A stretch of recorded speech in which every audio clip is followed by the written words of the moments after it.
प्यारे बच्चों, जैसे कि हम लोग कल है जो वचन एवं नारे याद किए थे क्या मतलब कि अपने दैनिक जीवन के कुछ घटनाओं के साथ जोड़ कर के उस नारे को समझने का प्रयास किए थे ताकि वह हमेशा के लिए याद रहे। उसके बाद जो नारे हैं उसको हम लोग, आज दूसरा दिन है, वचन एवं नारा का दूसरा दिन है। पहला दिन कल है जो हो चुका था, वचन एवं नारे, वचन एवं नारे। तो कल हम लोग किए थे, कहाँ तक किए थे?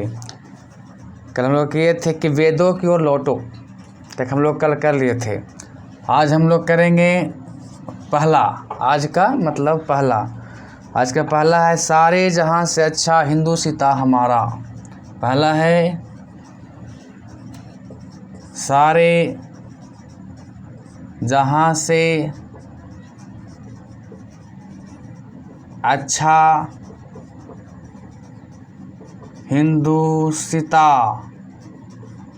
हिंदुस्तान हमारा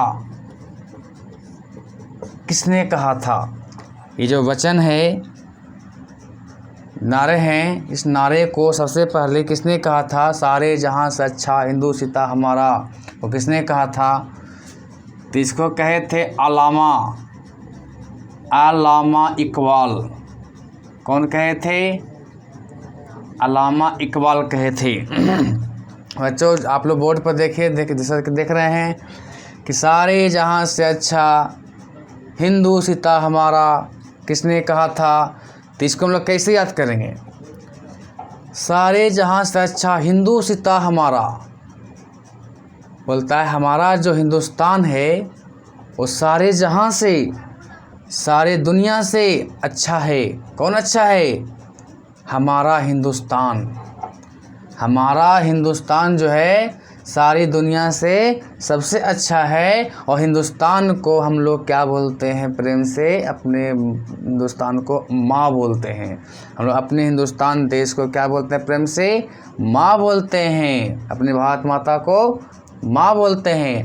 अब माँ शब्द को मुस्लिम समुदाय के लोग बोलते हैं अम्मा। क्या बोलते हैं? अम्मा। तो अम्मा मतलब क्या हो गया? अल्लामा। अम्मा शब्द जो है अल्लामा में आता है ना? तो अल्लामा इकबाल कौन हो गए? अल्लामा इकबाल। यानी आप लोग जब आपके पास प्रश्न आएगा कि सारे जहां से अच्छा हिंदुस्तान हमारा किसने कहा था, तो दिमाग में यही चीज़ बैठाना है कि हमारा देश भारत जो है सारे दुनिया में सबसे अच्छा है। और हम अपने देश को प्यार से, प्रेम से माँ बोलते हैं। और माँ को मुस्लिम समुदाय के लोग उर्दू भाषा में अम्मा बोलते हैं। तो अम्मा शब्द किस में आता है? अल्लामा इकबाल में। अल्लामा में तो अल्लामा इकबाल हो गया। अगला क्वेश्चन, दुश्मन की गोलियों को हम सामना करेंगे। अगला नारा है दुश्मन की गोलियों को, दुश्मन की गोलियों को हम सामना करेंगे। हम सामना करेंगे। हम सामना करेंगे। आज़ाद ही रहे हैं, आज़ाद ही रहेंगे। आज़ाद ही रहे हैं, आज़ाद ही रहेंगे।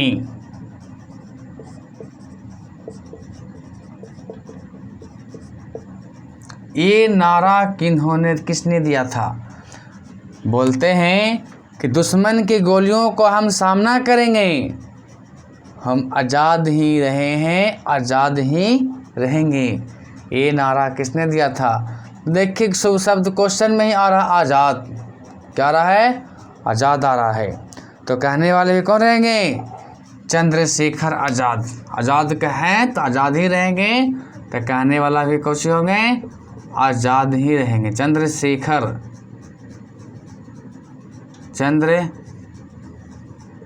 शेखर आज़ाद। यानी क्वेश्चन में ही नाम छिपा हुआ है। मुझे उम्मीद है कि आप लोगों को याद हो गई होगी। अगला नारा है स्वदेशी अपनाओ। क्या है? स्वदेशी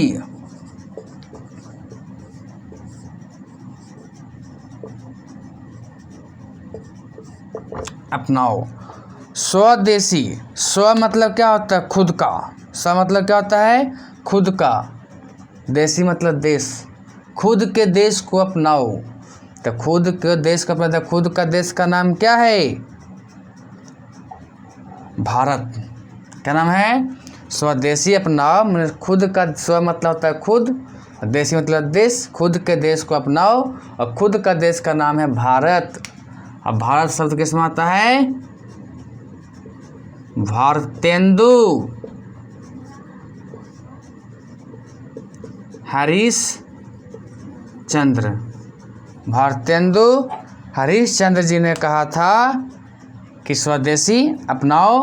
तो याद कैसे रखेंगे कि स्व मतलब खुद, देशी मतलब देश। तो खुद का देश को अपनाना है और खुद का देश को अपनाना जब है तो खुद का देश का नाम क्या है? भारत है। अब भारत शब्द किस में आता है? भारतेंदु हरीश चंद्र में आता है।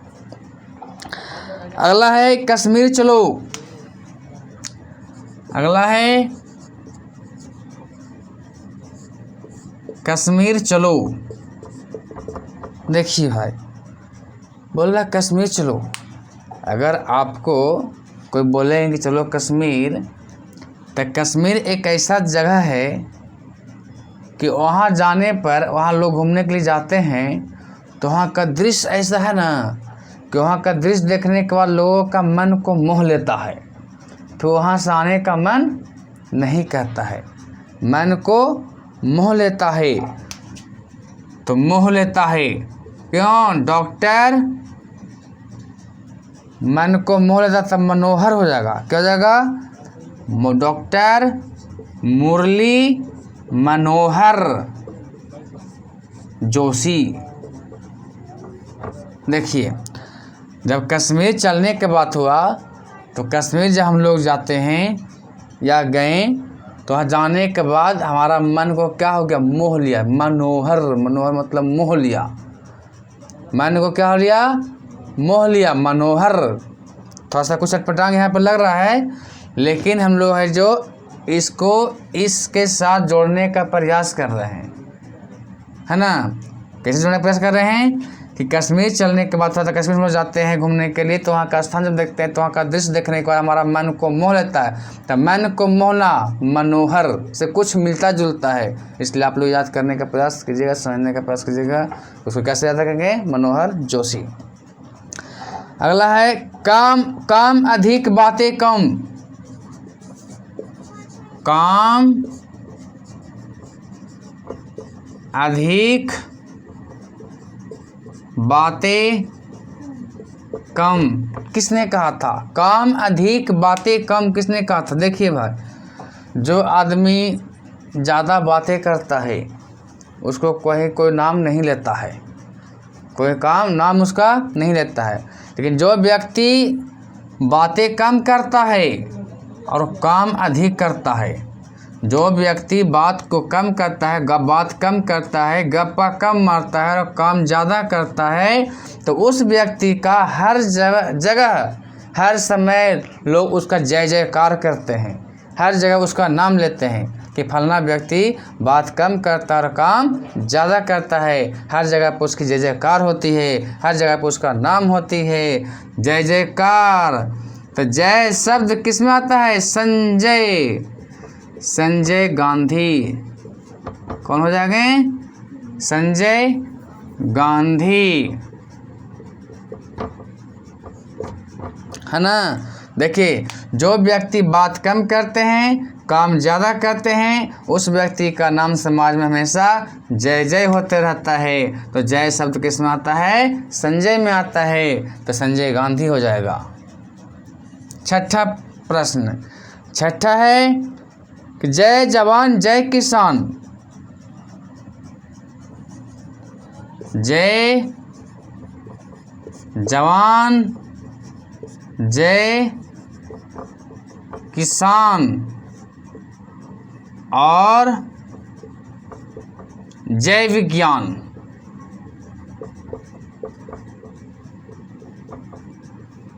जय विज्ञान का नारा किसने दिया था? तो देखिए, आप जो पहले पढ़े थे कल वाले क्लास में, कल वाला क्लास में था जय जवान जय किसान। तो जवान भी क्या था? देश का बहादुर है जो सीमा पर लड़ता है, और किसान भी क्या है? देश का बहादुर है जो खेतों में लड़ता है। दोनों बहादुर थे, तो कहने वाला भी बहादुर थे। कौन? लाल बहादुर शास्त्री। लेकिन यहाँ पर है जय जवान जय किसान और जय विज्ञान जब आ जाएगा, तीनों चीज़ जब आ जाएगा, तो ये हो जाएंगे अटल बिहारी वाजपेयी। क्या हो जाएंगे? अटल बिहारी वाजपेयी। अटल बिहारी वाजपेयी याद रखिएगा। जय जवान जय किसान का दबाएगा सिर्फ तो लाल बहादुर शास्त्री, और जब जय विज्ञान भी आ जाएगा साथ में, तो कौन हो जाएगा? जो जिस व्यक्ति को विज्ञान के बारे में जानकारी होती है, विज्ञान के बारे में ज्ञान होता है, वो हमेशा अटल रहता है। वो किसी भी एक्सपेरिमेंट को लेकर जब वो अच्छी तरीके से जानता है, तो सच्चाई के लिए वो हमेशा अटल मतलब दृढ़ संकल्पित रहता है कि हम अपने बात से पीछे हटेंगे नहीं। तो उसको क्यों अटल क्यों रहता है? कि उसको पूरे विज्ञान के बारे में पूरी जानकारी है, रिसर्च के बारे में उसको जानकारी है, तो वो अटल रहता है। तो अटल बिहारी वाजपेयी। जिसको ज्ञान नहीं होता है वो अपने बात से क्या हो जाता है? हट जाता है। कि हो सकता है कि हम ही गलत हों, लेकिन जिसको ज्ञान है वो अपने बात से हटता नहीं है, टलता नहीं है, वो अटल रहता है। टलता नहीं कभी है, वो अटल हो जाता है। तो अटल कब है वो? क्योंकि उसके पास ज्ञान है। जिसके पास ज्ञान होगा वो अटल होगा। अगला है, मैं स्वभाव से ही समाजवादी हूँ। मैं स्वभाव से ही समाजवादी हूँ। किसने कहा था? मैं स्वभाव से समाजवादी हूँ। कौन कहा था? जवाहरलाल नेहरू ने। जवाहरलाल नेहरू ने कहा था। देखिए, जो व्यक्ति स्वभाव से ही समाजवादी होता है, जो व्यक्ति का स्वभाव होता है समाज का सेवा करना, जो क्या होता है? सबके सामने वो निहुरता है ना। देखते होंगे कि आपके गांव देहात गांव मोहल्ले में समाजवादी लोग आते होंगे, नेता लोग आते होंगे, तो आपके सामने झुक करके निहुर के करते होंगे प्रणाम। आते हैं आपके सामने मुखिया जी, विधायक जी आते हैं वोट लेने के लिए। समाजवादी लोग जब आते हैं तो आपके साथ कहते हैं निहुरते हैं ना जी। तो नेहरू कौन निहुरते हैं? जो समाजवादी होते हैं स्वभाव से, वो निहुरते हैं। तो नेहरू कौन? नेहरू जवाहरलाल नेहरू, है ना। जो समाज से स्वभावी नहीं, समाजवादी नहीं है, जिनको चुनाव उनाव से मतलब नहीं है, समाज से मतलब नहीं है, वो समाज के सामने निहुरता नहीं है। जो समाज से मतलब रखते हैं वही समाज के सामने आकर के निहुरते हैं। इसलिए जवाहरलाल नेहरू। अगला है, क्रांति के तलवार पे धार। अगला क्वेश्चन है, क्रांति की तलवार पे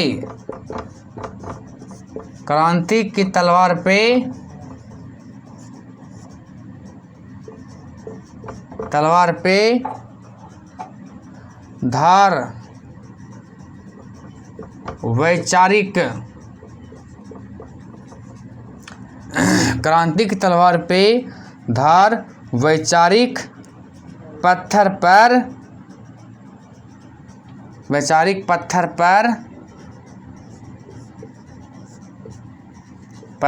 पर रगड़ने से होती है।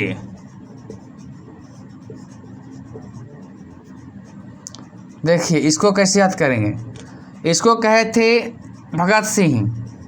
कौन कहे थे? भगत सिंह कहे थे। याद कैसे करेंगे? क्वेश्चन है कि क्रांति की तलवार पे धार किसका धार चढ़ेगा? क्रांति की तलवार पे धार चढ़ेगा वैचार, वैचारिक मतलब विचार का। क्रांति की तलवार पे धार चढ़ेगा किसका? हमारा विचार का, वैचारिक का। तो तलवार कहाँ रगड़ाएगा? पत्थर पर। तलवार कहाँ रगड़ेगा? पत्थर पर। अब पत्थर पर रगड़ने से होती है। अब बताइए एक चीज़ आप बताइए, जैसे क्रांति किसको बोलते हैं? जब किसी चीज़ का विरोध किया जाता है उसको बोलते हैं क्रांति। क्या बोलता है? जिस चीज़ का विरोध करते हैं उसको बोलता है क्रांति।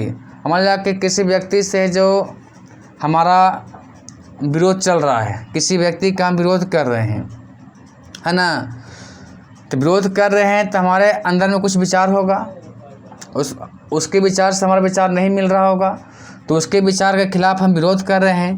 तो हम अपने क्रांति का जो हमारा तलवार है, हम क्रांति जो छिड़े हुए हैं, उस तलवार पर हम विचार का धार चढ़ा रहे हैं। किस पर रगड़ के? पत्थर पर रगड़ के। और जब पत्थर पर हम रगड़ के तलवार पर धार चढ़ाएंगे तो जब हमारा दुश्मन जो है, हमारा विपक्ष का जो आदमी है, वो देख लेता है। क्या करता है? देख लेता है कि अच्छा हमको उससे लड़ाई चल रहा है और वो तलवार पर क्या चढ़ा रहा है? पत्थर पर रगड़ के तलवार पर धार चढ़ा रहा है। तो बताइए वो व्यक्ति देख करके हमको टिकेगा? वो क्या हो जाएगा? भाग जाएगा। क्या करेगा? वो देख करके भाग जाएगा। तो भाग शब्द क्यों आ रहा है? भगत सिंह भाग गया है ना। जब उससे जो लड़ाई चल रही है, वैचारिक लड़ाई चल रही है उसके साथ हमारा, और हम जो पत्थर पर धार चढ़ा रहे हैं रगड़ रगड़ के, तो हमारा जो अगला विपक्ष आदमी है वो देख करके क्या होगा? डर से वो भाग जाएगा। तो कौन भागेगा? भाग शब्द किस में आ रहा है? भगत सिंह में आ रहा है ना। अगला क्वेश्चन है, भारत भूख से मर रहा है। भारत भूख से मर रहा है। भारत भूख से मर रहा है, तो इसको हम लोग कैसे याद करेंगे? इसको कहने वाले हैं भारतेंदु हरिश्चंद्र, नहीं भारतेंदु, दादा भाई नौरोजी। कौन कहेंगे? इसको कहने वाला कौन है? दादा भाई नौरोजी। इसको कैसे याद करेंगे? देखिए, भारत एक देश है, भारत भूख से मर रहा है। आप देश के नागरिक हैं, या भारत से आप अपने घर की बात ले लीजिए। आप घर के एक लड़के हैं और आप बड़े हो गए हैं, आप कमा नहीं रहे हैं, तो आपका घर के लोग जो है भूख से मर रहा है। आपके घर में व्यक्ति जो रह रहा है, घर में आपके माता जी हैं, पिताजी हैं, या और कई लोग हैं, वो लोग हैं जो भूखे मर रहे हैं। अब आप जो बड़े हो गए, आप जवान हो गए, आप काम नहीं कर रहे हैं, कमा कर नहीं ला रहे हैं, घर में लोग भूखे मर रहे हैं, तो बताइए क्या आपसे दादाजी, आपके भाई जी खुश रहेंगे? नहीं रहेंगे, आपसे नाराज़ रहेंगे। नौरोजी नाराज़ रहेंगे। नौरोजी बोल रहा तुमको कोई रोजी नहीं है। दादाजी बोलेंगे कि तुमको कोई रोजी नहीं है, जे इसलिए के कारण यहाँ लोग भूखे मर रहा है, तुम कमाता नहीं है, आपको नहीं काम करने के कारण आपके पास कोई रोजी नहीं है, आपके कोई नहीं रोजी होने के कारण आपके दादा और भाई क्या हो रहे हैं? नाराज़ हो रहे हैं। तो याद रखेंगे कि भारत भूख से मर रहा है, और भूख से मरने के कारण आपका कौन नाराज़ हैं? दादाजी भाई और नौरोजी, दादा भाई नौरोजी, है ना।